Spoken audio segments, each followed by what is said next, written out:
practice. Let's see if it pays off against the Canadian bro, though, as we head into high view. You know what this is going to come down to. Who likes the hunt and where the boar is. You started to preview that, and I gotta say, those boars, they look mighty tasty. They look mighty tempting. One of them has 2 relics next to it. You know, you build a wooden fortress there. Maybe it gives you a slightly bigger edge. Wait, are we sure that it's not the boar that's been gathering those relics, like dragging it back to its home? It's like the old mythological dragon, but instead it's a boar. It's got its hoard of treasure. I mean, out in the forest. That actually fits. Like, for real, the stuff I've seen boars do to people. The lyric clip comes to mind when he lost a game because of the boar. I mean, I wouldn't put it beyond them. They are a fearsome creature. They're quite strong, and they're quite valuable as well. So yeah, it'll be interesting to see. I'm really curious to see if either player chooses to do something other than the boar build, or if they end up going for the same boar. I think would be really interesting. The awkward moment when you both walk out and one of you has 175 wood and the other one doesn't. You just have to turn around and, oh god, I don't even want to think about that. That hurts. Or do you just start fighting? Do you just attack the builds as they build the wooden fortress? You're like, this is my boar, stay away. I mean, that's the way you do it. Like, if you run away, you just like if you run away, what are you saying? Right? You're saying that you're basically saying the other person's better than you. Right? You can't believe that. You got to believe you're stronger. Just like they believe in their ability to take these deer. And right now, I feel like VortiX, is he getting a bit aside of this? I think he is. If we check PuppyPaw, I think PuppyPaw is behind on the bounty. And VortiX is dragging the wolves, so...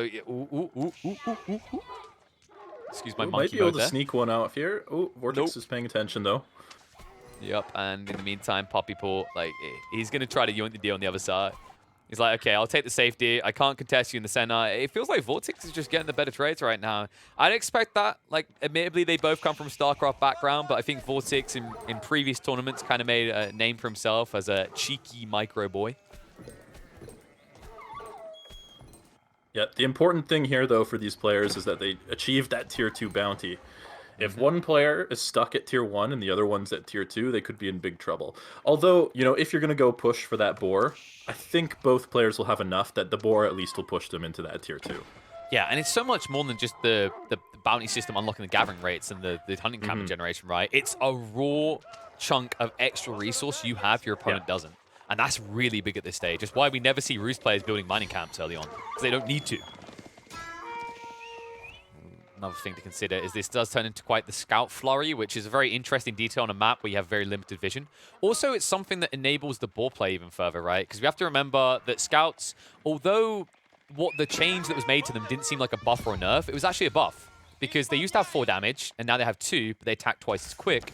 And boars have 4 range and melee resistance, right? So instead of just doing 1 damage at double the amount of time to attack, you're now doubling your effective DPS up against boar or scouts. Yeah, it definitely helps. It's definitely a small factor. You will still need those villagers or like a knight or something to help you kill that boar, but they definitely pack a little bit more of a punch than they did before, especially if you have them in large numbers. And you can actually micro them better. Like when they get low on health, it used to be that you might not complete your attack before having to pull them away. Now, because it's so much quicker, because they haven't got arthritis anymore, they just quickly swing.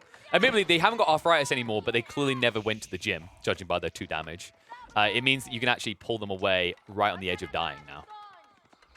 Wow, PuppyPaw really lucky you didn't lose that scout there. It's definitely tempting fate. And oh, here we go. PuppyPaw on the move first, and this is interesting. This is pretty cool. He's moving the villagers out beforehand, and so is VortiX. They're both going before the tech up is complete. This is unorthodox, unexpected, but they both have the same read. However, PuppyPaw with the edge. He's got an extra villager here. It could be the difference. He yoinks the boar away already as well. Jumping the gun, though. That might actually come back to sting you a little. Shivs into it. He's looking for the finishing touch. Should he get it, though, PuppyPaw? Yes. He gets the 75 gold. He'll build the wooden fortress, and no, VortiX is too late. He has to run away. He doesn't get the shivs out. He doesn't go for the attack, and it means he's now at a clear disadvantage. Oh, yeah, that's a big advantage. For whoa, what is this wooden fortress? The boar. He doesn't want him getting the boar. He's blocked, though. He can't get it. PuppyPaw already realizes, but he gives him the ground now.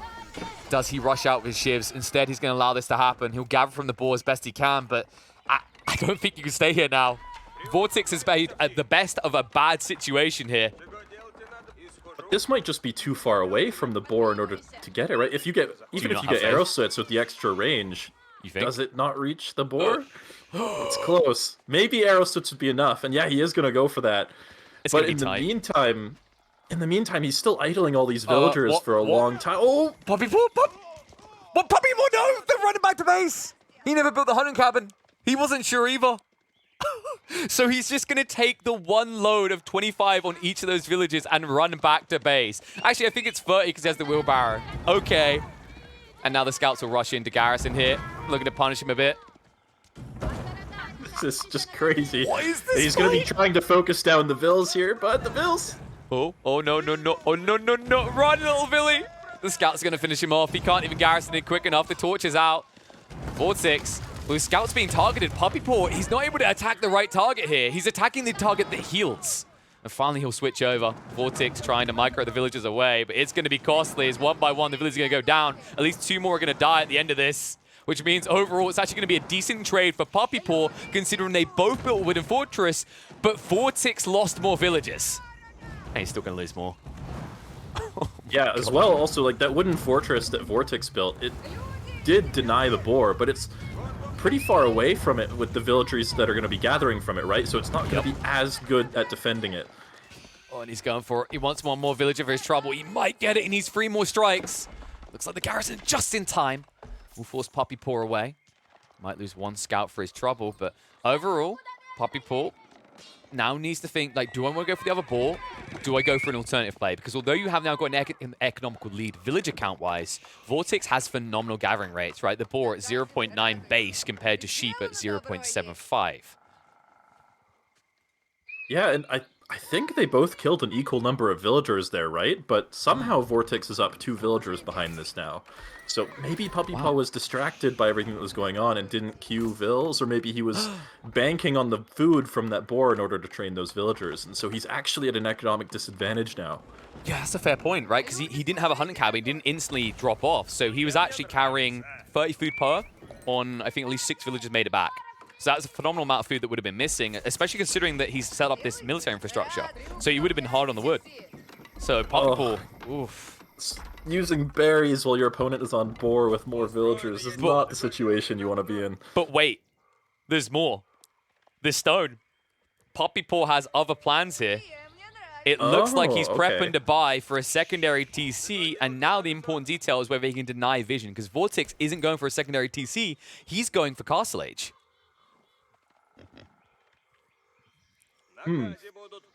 I still feel like I would prefer to be VortiX in this situation. Oh, he's going to build it on the boar. Interesting.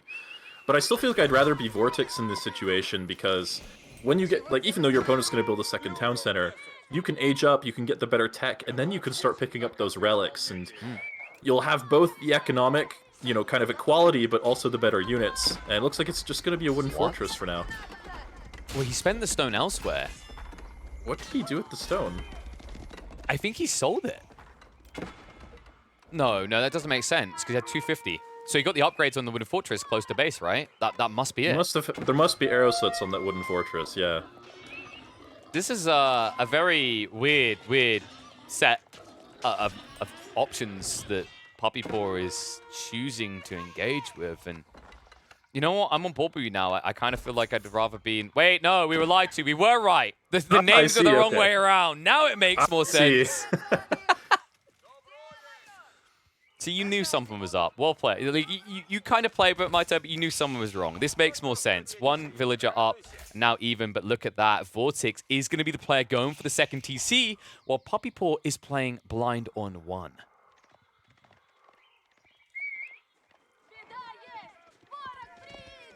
And it looks like those villagers are in trouble. To get back into the game. And this is the one disadvantage of that wooden fortress being too far away. This knight can now just sit here, just outside of range, and try and deny as much food as possible, but it's still going to be a tough one. But PuppyPaw, aging now with the Abbey of the Trinity, he's going to be trying to collect those relics, trying to get back into the game that way, but VortiX isn't going to be far behind him. can I point out I was right about the castle? I did make that call looking at the resources at the top, admittedly. So this makes more sense. PuppyPaw is going to make his way up, as you said. But yeah, VortiX, like, phenomenal how close he is. And this is all a rippling effect of the boar situation, right? PuppyPaw lost so much time via not being able to gather the food, investing in the Wooden Fortress, and then also running back with idle villagers for so long. So overall, this is why VortiX is able to match this timing while also having that secondary town center. Yep, things are definitely looking good for him. Now, what kind of units do you go for in the Roost Mirror when you hit up? Because you can go for the... Yeah, I mean, you probably go Horse Archers, right? I'm sorry, I had no hesitation. Do you just mirror it? do you just mirror the Lancer Horse Archer, or do you try to make, you know, more Horse Archers and less Lancers, or what's the play there? I think it's just Horse Archers with Warrior Monks, right? And then you use the difference in gold being spent to get the unique researchers, because like Horse Archers have really good damage, and it comes back to the discussion earlier on the series, right? Like my feeling right now is just like range beats melee, full stop, right? Because when you get in a fight, think about the Horse Archers, also a unit that can just back away. All of them are attacking at the same time, and if you have like 20 knights, like how many of them are actually realistically attacking, right? As you try to chase a target, maybe half. As they clamber over each other. It gets a bit clumsy, actually. Like, if we had physics, we'd watch a bunch of horses tripping over each other in that situation, as they kind of just nudge against each other like it's mating season. So it can feel awkward to go hard into knights here. Yeah, and it looks like that is going to be the case for both players. Both have Horse Archers in queue, both have Warrior Monks in queue, and more archery ranges coming down for VortiX behind this. And... yeah, what do you do as PuppyPaw, though, to get yourself back into this game? Because... has he seen the second town center? I don't believe he has, right? No. The scouts have only been wiggling around the boar area, so he never went that deep. He is at least getting good relic value, though, right? Like, he yoinked one right from next to the boar spot that VortiX was on. And VortiX... oh, he hasn't even realized yet. Actually, is that another one coming out? That might be a second Warrior Monk heading down. There is two in the field right now. Like there might be, or some Horse Archers just maybe trying to cut off the Warrior Monk when VortiX picks that up. Yep, and VortiX is behind on the Horse Archer count notably as well. Look at it, it's 9-3 right now. And that's nice when you build a Monk and you get the gold cost of him back because there was just a wolf randomly in no man's land. Feels good.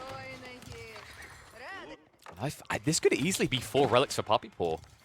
I just don't see how VortiX contests him. And that's exactly what he needs, too, to keep himself in this game.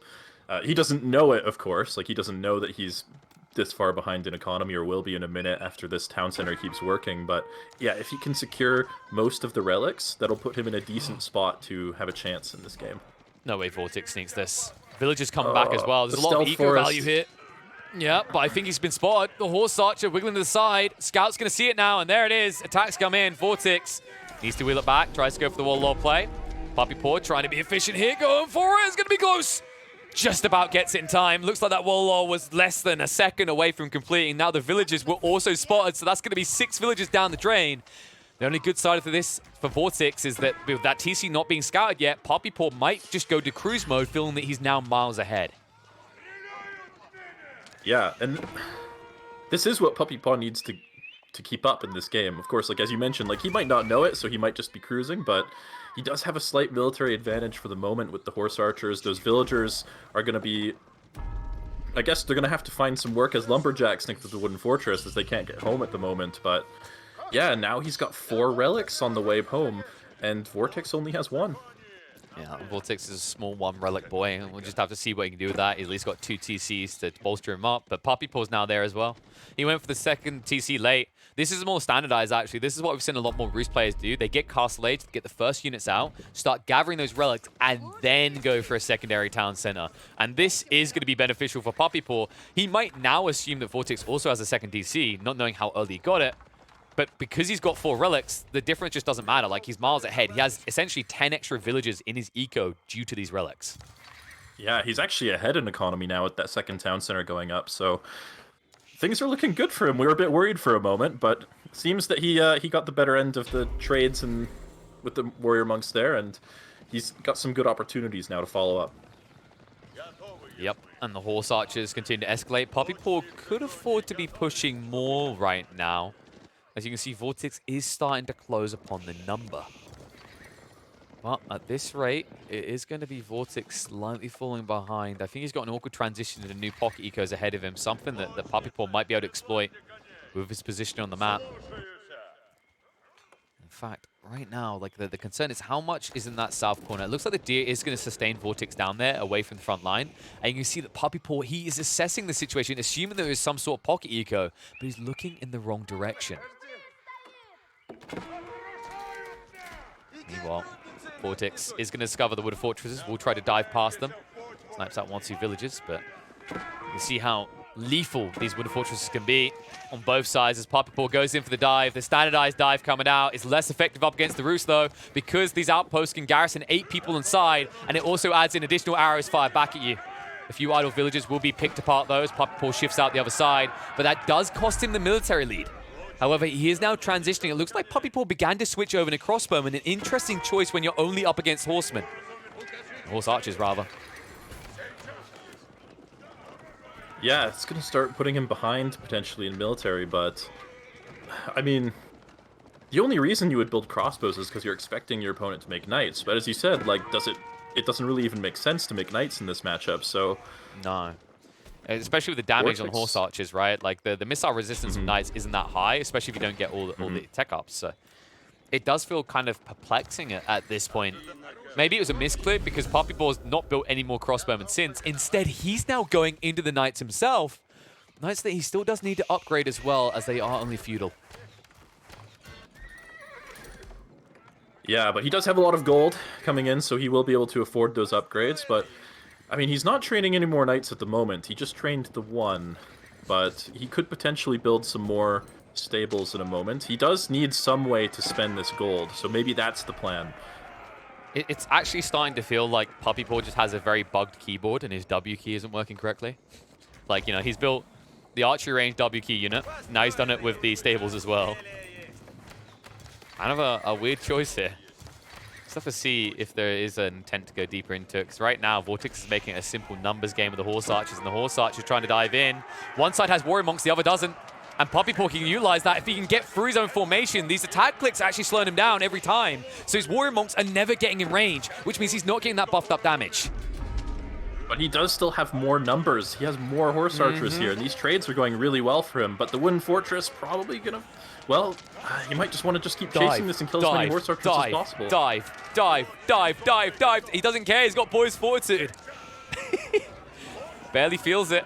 The number is just too much in his favor. VortiX, it's a precarious situation now because you need to transition. The question mark is how and what. Also, what in the hell is that gold surplus for PuppyPaw right now? Dude's opening up his he's own got bag. a lot of 4 relics and 2 sacred sites. That's a lot of gold per minute. Yep. And yeah, he needs to find some way to spend that. Maybe he just needs to build a market and just dump it and get the temporary advantage and figure out like a better composition to make use of that gold later on. But yeah, at the moment he's sitting on a lot of resources that he can't use. Yeah, like ideally, in a great world where it counters something you're up against, you go the knights. But like we said, with the horse archer only on both sides, it doesn't make sense. So I think I agree with the marketplace situation, because at this rate, you could afford Imperial. Well, I think it would make sense to switch to knights at this point. Like, he's won some fights with the horse archers. They also benefit from boar's fortitude. And if he's going to, you know, be running around the map and doing all this raiding, the horse archers can't, like... Although they do decent damage to the knights, it's not like they can force the knights to run away when the knights are on top of a bunch of vills. Yeah. Maybe it wouldn't be a bad decision. You know what else would be really good, actually, is the Abbey Trinity upgrades. Most of them are only gold, right? You get the Saint's Reach, so you get the increased range on the buff, you get the increased damage. All of a sudden, like, your warrior monks just touch once, and yeah, these are phenomenal techs. Like, I've seen Lucifron, I think he was one of the main players who regularly utilized this in the Roost Mirrors, and it decimates your opponent because it buffs up the entire horse archer army no matter how big it is, and also is a 2-point damage increase instead of a 1. And he has a second monastery up already, right? So he wouldn't even have to idle the Abbey of the Trinity to get those. Well, actually, some of them are unique upgrades, I guess, but there are a couple, or 1 or 2, that he could get from the monastery, and in the meantime could train some of those discounted warrior monks. Yeah, so the main ones you want, yeah, they are agreeably Abbey Trinity unique upgrades. It's an interesting one as well. Like, I always felt like the Abbey Trinity was going to remain oppressive and the always go-to choice because of it, but people rarely choose to go for it. And it looks like in this situation we are going to see it, though. One of the researchers has been selected. understandably, the amount of resource in reserve, it does make sense. In fact, was that VortiX or PuppyPaw going for it? I think it's looks like VortiX. Okay, like this goes back to the Lucifron statement, right? Like these guys, they scrim against each other a lot. They've done it in the past. Lucifron looked like one of the most dominant players in the Roost Horse Archer spam. It makes perfect sense to me why he's going for it. And it's kind of crazy to me that PuppyPaw isn't with so much gold in reserve, gold that he's still not exchanging elsewhere. And now VortiX also has a great position up near PuppyPaw's base with this keep that's gone up here. And that's going to force PuppyPaw to transition into trebuchets, which he's doing now as well. But defensive trebuchets are never as good as offensive trebuchets, which is what VortiX has going for him now. Yes, sirree. And more than that, like, you know, you still got so much gold surplus. Like, you haven't balanced your eco that well. VortiX, yes, he's building up gold reserves, but he's been spending it. He's getting value out of it. And although, you know, these horse archers can't breach, we talked about knights as a potential solution now, being able to dive, take out buildings. But yeah, trebuchets, it's just the logical answer. And especially if VortiX is able to get some forward defenses, I just don't see how PuppyPaw dives and deals with that threat.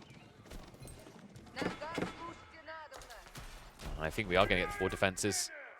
Yep, keep being built on the flank. VortiX getting a staging point right next to the expansion TC that PuppyPaw built there. As he's starting to just set up his own version of the Magano line around PuppyPaw's base.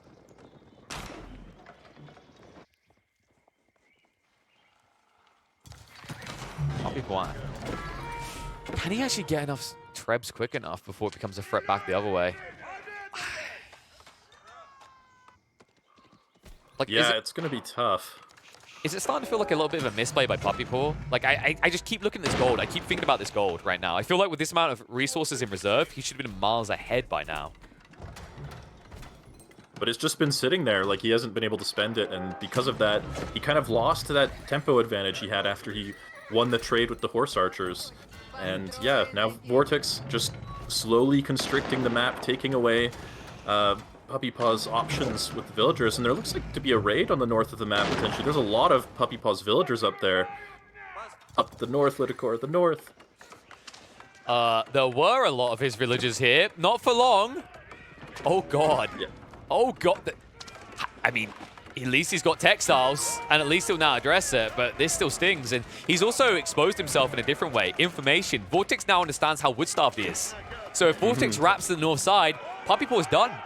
And can I just say, this is to VortiX's credit, he's understood the map a lot better than PuppyPaw. He's denied any territory access, because what does PuppyPaw need right now? He needs farms. So he needs wood, and he needs space. And those are the two things he's not getting, because the difference between these two players, when they aggress, is that VortiX parks himself outside the base, while PuppyPaw runs away.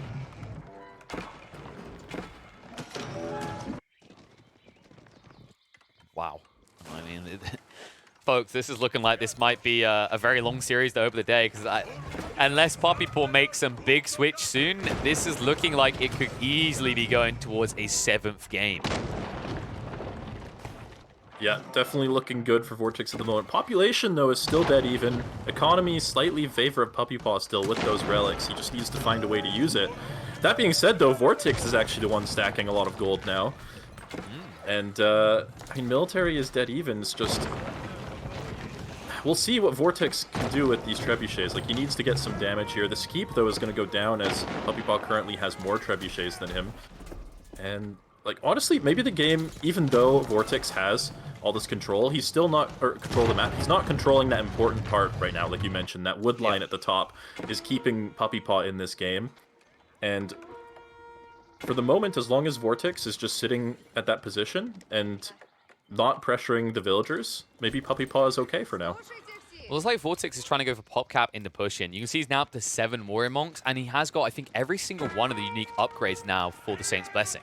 Which means if he does engage and he gets that buff off once, it's going to last a long time, and it's going to affect everything.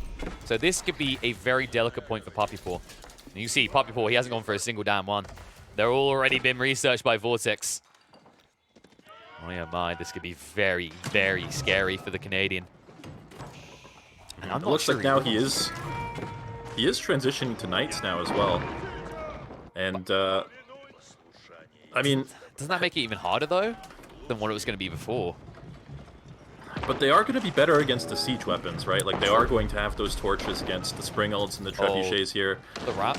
But VortiX He's trying to skirt in for a Saint's Blessing there. Instead, he's just going to receive a bunch of arrows to the face. And it looks like VortiX has discovered another keep to the west side. And look what's happened here. VortiX with 3 Sacred Sites under his control. And he's going to force them out. PuppyPaw is going to have to come out soon. That's not going to be easy either. The backstab, Horse Archers marching in. Getting just in range. We'll start a fight here, but need to be careful with the Vision Mouse here. As PuppyPaw can see a lot more than VortiX. VortiX now trying to fix that with more Wooded Fortresses going up. And the bait in, the Springle snipes as well. He knows that PuppyPaw has to come out soon. And also, for more reasons than just the Sacred Site, right? The wood is drying up on the north side. PuppyPaw is going to have to fight tooth and nail for anything from here on out. Yeah, there is still that wood line to the east of his base. That there's no control there from VortiX just yet. No wooden fortresses or keeps going up there. So he will potentially still have a place to go, but for how long? If he's cleaned up this keep though on the west side, he's cleaned up that keep in the middle. Oh, and he's definitely doing what he needs to do. He actually snuck the Sacred Site decap as well. That's a nice move out of PuppyPaw. So he says, "I will not be rushed. I will come out when I am ready." Nice little move there. Really important to do as well, right? In these mirror matchups, like all it takes is one whoopsie daisy usually, and when you've got the Sacred Site pressure of that decap being required, you become very predictable, and that's something that a high-level player will utilize against you, especially vision-wise, because I think that's the big detail here. You can see neither player gaining ground because the other one can see everything in those stealth forests, while you're very limited. Oh, Saint's Blessing though, and look at the gold aura coming out. This is where you have to back away. This is where you don't want to take the fight. PuppyPaw trying to stand his ground. But look at the army numbers. There's so many more units here from PuppyPaw potentially. He's got 87 to 67. Doubt. I have high doubt. It's the wooden fortresses. There's the Springles and the buffed armor as well as damage, giving the edge over. VortiX, look how long that buff has been lasting. That's the value of getting these unique tech upgrades in the Abbey. And it is why he's walking away from this fight with a big victory, as the numbers are shrinking fast for PuppyPaw. Trying to gluttonously take a fight underneath the wooden fortresses before taking them out has cost him his entire main army. And he's not retreating either. I guess all that population was just in the trebuchets at the back, and yeah, with the warrior monks, as you said, that just gave VortiX a big edge. But still, look at the population behind this. It's still looking healthy for PuppyPaw, and these raids are looking really good. Look at the wood line. He's already killed a bunch of vills up there as well. And this is like VortiX hasn't noticed this yet. Have we not seen this before? I feel like we've seen this before. The Musketeers have made a return to the game again, as PuppyPaw seems to have kept them on a mercenary contract from his French Abbasid matchup in Lipany earlier. Not only that, look at the deer location. Like, he started to extend influence. PuppyPaw, with all attention being drawn to the left side, he's moved across the eastern flank. Not only on that wood line, but also onto the deer with a staging point that can now breach into VortiX's base. Yeah, and look at the food per minute right now. VortiX is at 0 food per minute. PuppyPaw's at 1900. This is PuppyPaw's moment to try and seize the game. He's got the high population count. He knows he's killed a lot of villagers. He's just got to set things up for another minute or two with that economic lead, and then he can potentially push, and VortiX might have a hard time holding it. And we already saw VortiX hated his malnourished peasants in the Abbasid Empire, and now apparently it seems all too historically fitting. When you give him a country that had serfdom, he once again doesn't care about his poor little villages. And it might be his downfall. VortiX still hasn't addressed the food, trying to get that income number up, but it means all of the midfield is about to flow towards PuppyPaw's control as he moves out with a sizable force. And VortiX, he had to take that good trade before, because if he didn't, he wouldn't be able to afford any sort of fight ahead of him. New keep going up. Siege workshops in the center looking like they're going to be sacrificed. Trying to get this warrior monks to just touch once. That's all they want. Like a zombie. Just want one little bite, because the damage that they do is infectious. That's exactly why PuppyPaw won't give the opportunity. Now with a switch up into mangonels that can be quite effective against the cluster of horse archers here. So much ground quickly being given over. VortiX just trying to stabilize before he bleeds out. With these Springles moving out. Nice move there onto the Trebs. Horse Archer's trying to punish it. Springles from the flank, looking good. Fight underway, and the buff is there. VortiX now juiced up in the damage department and the health. Means that PuppyPaw is going to need more troops to take good trades. Mangonels just looking for the shots, but the Springles target them out before they can do any serious damage. The keep's still alive. VortiX buffers him away. PuppyPaw, about to take another poor fight, needs to back out of this. But instead, he sticks to it. However, the difference this time around is he's not backstabbing the eco, which means he cannot hang around. Yeah, PuppyPaw needs to be doing something different here. VortiX pretty far behind in eco, but the military strength with those warrior monks is just so far in his favor. And now with the Springald's out, there's just no way for PuppyPaw to push. I'm perplexed right now. This would have made more sense if PuppyPaw had those horse archers in the south flanking in, maybe some from the north flanking in, but just taking a direct fight, like PuppyPaw, I'm starting to question mark whether what happened last time was fully intentional, if he expected to get as much value as he did. That being said, regardless of that fact, PuppyPaw is still economically ahead. He can afford to take these poor fights. VortiX cannot, especially with the amount he's now invested in the Springalds. Should he lose them once over, this game will be over. Yeah, the problem is that PuppyPaw doesn't have a good way to match that Springald count. He's training Springalds himself, but that's a pretty large investment. And he's going to have 5 Springalds once the ones in queue finish, and that's still 3 behind VortiX. The horse archers just simply don't cut it when it comes to killing these siege weapons. No, it takes 1,000,001 shots, it feels like. I mean, the damage is quite high, but when you're up against units that have like 12 missile resistance, good luck slaying them fast. And now PuppyPaw riding out again. I'd love to see him try and snipe into the eco. And it looks like that is exactly the intent. And there's a lot of villagers moving out into the front line, in the front area of the map. Which means that VortiX might be about to have a shriveled up eco again. Warrior Monk might save the day, though. Spots out the move through. While that's happening, he does deny the gold on the western flank. And looks like PuppyPaw, realizing the goose is cooked, will back away. And while that happens, VortiX has decided, you know what? Wood is running out on this map. How about I just borrow some of Puppy's? And the tech up. PuppyPaw. Well, he's pop capped, so it makes sense. But he needs to make sure it's not spotted. If it gets seen at any point, VortiX will try to rush in. 40 villagers, you know he wants this fast. Streltsy might be the answer here, but I don't think he has the time. As VortiX is pushing in here, he's going to be picking off the siege with those Springalds, and the horse archer count, well, it's actually pretty even, but PuppyPaws just aren't at home at the moment. Yeah, but PuppyPaw has the income, right? Look at the difference there. VortiX can't afford to replace this army. Now PuppyPaw, I don't think it's even about the Streltsy. Yeah, it's about the upgrades. The amount of precision and the elite status for his archers will give him the edge. And this is why VortiX needs to go now or go up. And because his food is so weak, going up is not an option. Yeah, he has to do something meaningful with this push. He has to do lasting damage to get himself up to Imperial afterwards. And oh, good Lord. It's looking like PuppyPaw is actually in a good position to hold this. Population is still even, maybe slightly in favor of VortiX with the military population, but yeah, once those upgrades finish, PuppyPaw is going to have a big advantage in the fights. And this is where VortiX, because he wasn't able to balance his food eco to support the investment into the Horse Archer Saint's Blessing strategy early on, like this is where he suffers, right? He spent a lot of gold getting those upgrades, about 1,000 total at least, I think it is, in terms of gold. That could have been his tech up. Especially the way he's been throwing away horse archers, but instead now, in a situation where he has to take these trades are about to get bad. Look at the time in PuppyPaw. He's about to get the upgrades. Increase in health, damage, and range, which will give him the edge over his opponent. He turns around now. He's got blanket warmers to keep his horses nice and warm through the cold winter. A cold winter that will starve VortiX out. Food income, less than half that of PuppyPaw's. Ground being gained for the moment, but not for long, because now the tech up is being realized. The edge is being given over. PuppyPaw wrapping around with a second group of horse archers will push his opponent away, and VortiX still with no way of teching up. Well, the Trebs won't gain much ground anymore.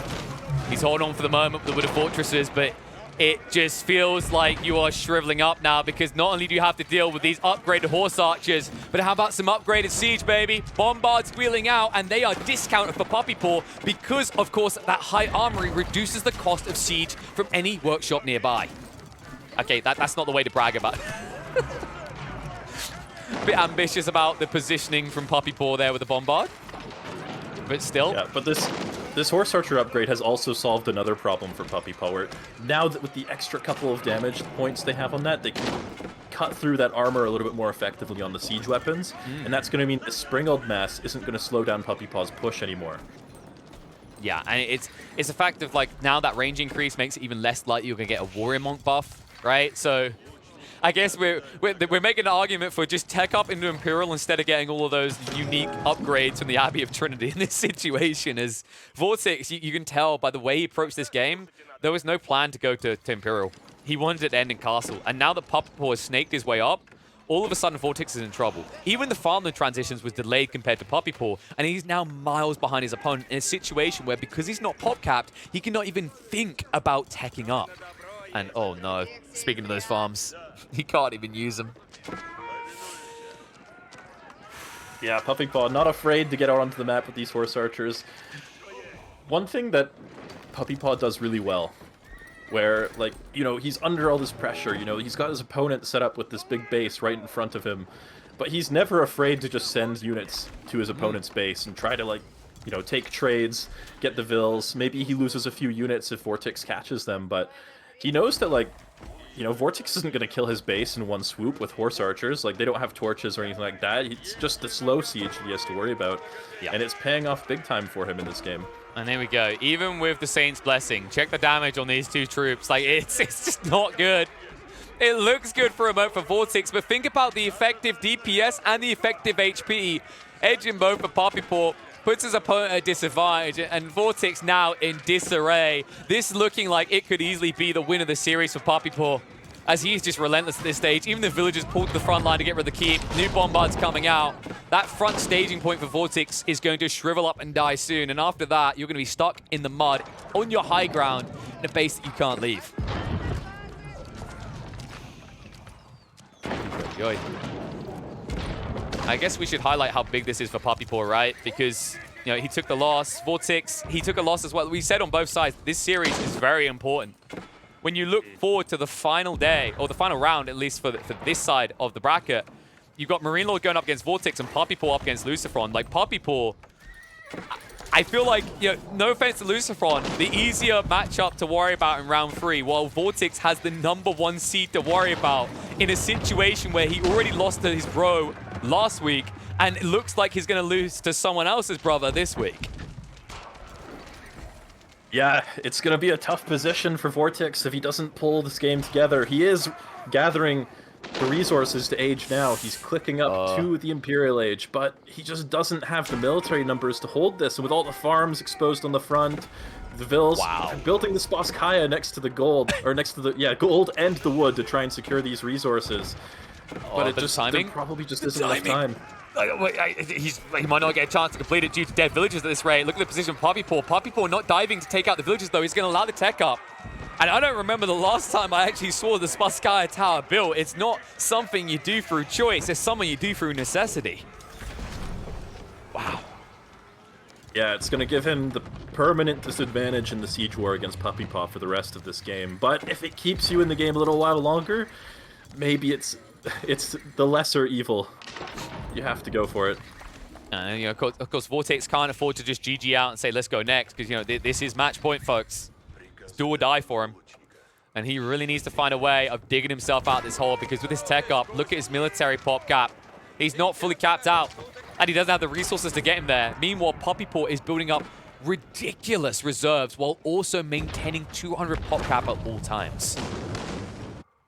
Yeah, and he's starting to build up these bombard numbers. He's got 2 now, 2 more in queue, and that's going to be pushing pretty quickly. Even the Spaskaya will fall quickly to 4 bombards. And now, yeah, the forward keep drop on top of the farms and on top of the wood line, as long as he can get vision of the other side, is potentially going to spell disaster for VortiX here. Can I just say that, wait, I just love how this whole while PuppyPaw has been, like, gathering the deer right outside of VortiX's base, and now he's built up a farm there as well. He's just having a good time. He's like, pocket ecos, baby. I need all that efficiency. And now, an inefficiency for VortiX, as he's not going to be gathering on those farms anymore. Spaskaya Tower being circumvented, just wrapped around upon, doesn't even need to address it directly to get at the eco of VortiX. And this is the awkward state of his base. The defensive keep doesn't protect all this. And it means his numbers are going to shrink up again, and you can see the difference. One player's about to crack 5,000 surplus food. The other one can't even rub 1,000 together. Ay, ay, ay. Yeah, things are looking very good for PuppyPaw. Now the bombards at the front of the base, pushing into the base, denying those farms, denying the wood, gonna be picking away at those landmarks soon. And VortiX, he needs a miracle here. Well, I mean, an act of God, miracle, whatever you want to call it. Someone's power cuts out, maybe lightning strike, like something. Maybe that's what he needs here. Just a lag issue. He needs a cat to stand on top of PuppyPaw's computer and turn it off. I'd be surprised if PuppyPaw has a cat, to be honest. That's going to be a confusing name. If maybe, a dog somehow climbs up there, I'll be impressed as well. I mean, I'm pretty sure if like I don't know, like some sort of a big dog, right, like a dasher or something, jumps on his PC, he won't be back in 10 minutes like you. He'll just be rebuilding the PC for half an hour. From scratch, yeah. And it feels like VortiX would need at least half an hour to rebuild his base and rebuild his eco. Everything is just shriveling up. And I don't see the answer anymore. More keeps being constructed by PuppyPaw. The map is getting smaller and smaller by the minute for VortiX, as is his eco situation. Still hasn't managed to reach pop cap in the last several minutes. Just being outmasked on the horse archer front because of the assist of the bombards as well. Biology research coming out soon. Maybe that can be a turnaround point. I think that's the last hoorah. If that leads to a loss in a fight somehow, VortiX will probably just wave that flag. Yeah, and the landmark's starting to fall. That first landmark going to go down to these bombards. The Abbey of the Trinity and the Golden Gate, not easily defended behind that town center. And the Spotskaya is kind of going to be the last thing keeping VortiX in this game. Well, not for long with this positioning. Like, if you can't access these bombards, it's a done deal. Like, you're just waiting for the end. Being VortiX, he's just waiting for a pop cap situation where he has his final hoorah. He's going to need it. If he's not a pop cap when he rushes in, he's just going to take a poor trade. You see, at least does have the horse archer lead now, but you have to remember the damage on these bombards turns them into a counter to the horse archers, able to snipe them down with one shot each. So with good micro, this could very quickly turn into a horse massacre. It's not completely hopeless for VortiX. He is approaching that 200 population count. He is about to match the upgrades on these horse archers as he just finished biology. Showing his hate for farmlands here, as he seems to have misclicked on them. Does cost him a few, but I mean, VortiX, like, he can't afford any losses in these fights. It's the Orca part. They're underway. Landmark slowly being sniped down. Abbey of Trinity might be targeted next, but instead the bombards, the Mangonel starting to focus fire under VortiX's line. The Saints Blessing buff coming out. VortiX wiping PuppyPaw's army down to 30, actually doubling up on the horse archer count. The Mangonels can come in big though. He needs to sidestep this as he steps back, but it's not good enough. VortiX, he lives to fight another day, but he's far from out of the woods just yet. Yeah, he's managed to get together a strong standing army, but he doesn't have the siege yet to cut through these forward keeps or the mobility, or not mobility, just he doesn't have the freedom to send those units across the map to try and do some counter damage to PuppyPaw's economy behind this. Yeah, it's the direct opposite of what we saw earlier, right? And VortiX, it's not just the position that stops him from doing it. It's the cost, right? How many horse archers would you lose making that move? How many can you afford to replace? It's getting worrying now. The Spotskaya tower is being targeted, is going to force a fight. VortiX able to target through the forest line. That's some precisional aim, by the way, to shoot a giant ballista through that many trees and hit your target. His target he does, and Horse Archer starting to fight. A switch up now. PuppyPaw shifting over to Knights. He wants to dive. He just wants to end the game. He realizes how low VortiX is in landmarks. Now the Knights marching in. Starting to force VortiX back for the moment. Remember what we highlighted, VortiX is going to struggle to keep up the production rates. You can see eco-wise, PuppyPaw maintains 200 and VortiX is once again not there. And the villagers just working day and night. No breaks, no coffee breaks, nothing of the sorts here. It's slave work at this stage to keep the Spotskaya tower alive. But all this real is being sacrificed as he tries to get in range. He's now in trouble. He doesn't have the counter siege. He doesn't have the production rates. And it looks like despite VortiX's best interests, or best efforts rather, he's on his way quickly towards a net zero on the military count. Yeah, it's slowly swinging in PuppyPaw's favor. He's taking good trades. He can replace it more easily. Oh no. And insufficient wood to repair that keep. That Spotskaya tower is going to be falling pretty soon, although there is a bombard out. Maybe it can snipe off that one bombard, buy the Spotskaya a little bit more time. But PuppyPaw is just marching into the economy. He is. He says it's butcher in time. We've sampled horse and now we must sample human. Because these villagers, they work hard. They never stop gathering until they've been filled with arrows. And that's what's happening to VortiX's army as well, down to 24. Look at the difference. That's it. That's it. VortiX has cracked. PuppyPaw will take it. A repeat of the scoreline for VortiX from week 1 as he once again loses 4-2. Yeah, well played from PuppyPaw there. You think about the way this game started, where they both rushed towards that boar, and we thought VortiX was in a bad spot for a second because that wooden fortress went up, the boar went over to PuppyPaw, but a good response from him with the wooden fortress coming up just for a little bit further away to try and deny it. And PuppyPaw actually got the worst end of that trade. But despite that, and despite VortiX getting this nice setup in the middle, just outside of his base with the trebuchets and the keeps and everything, PuppyPaw stayed calm under the pressure. He didn't, he didn't take any big risks. Just kept up the raids. Knew that VortiX didn't really have what he needed to push in and kill his base, and managed to recover into quite a good position at the end of the game. And just like really well played from him, yeah. Yeah, it was a phenomenal utilization of the map's eco by PuppyPaw, right? This never-ending supply just fueled the war machine, and I mean, it's kind of showing you exactly why so many players play for this, right? They understand it's kind of a throwaway force, right? You sacrifice troops, you rush in. Yes, you're going to lose a lot. Probably at the end of the game, your KDA is going to look terrible. If you're that type of bragging player, you're going to be a little bit worried. But realistically, what you're gaining from it is an eventual drain out, a starvation. It's all about the territory gain. I mean, to quote Billions, I believe it. I'll censor it a little bit. What's the point in having screw you money if you don't use it, right? And that's exactly what happens here. He can just keep throwing resources at the scenario, and VortiX can't hope to match him. And as a result, it means that VortiX now finds himself with 2 losses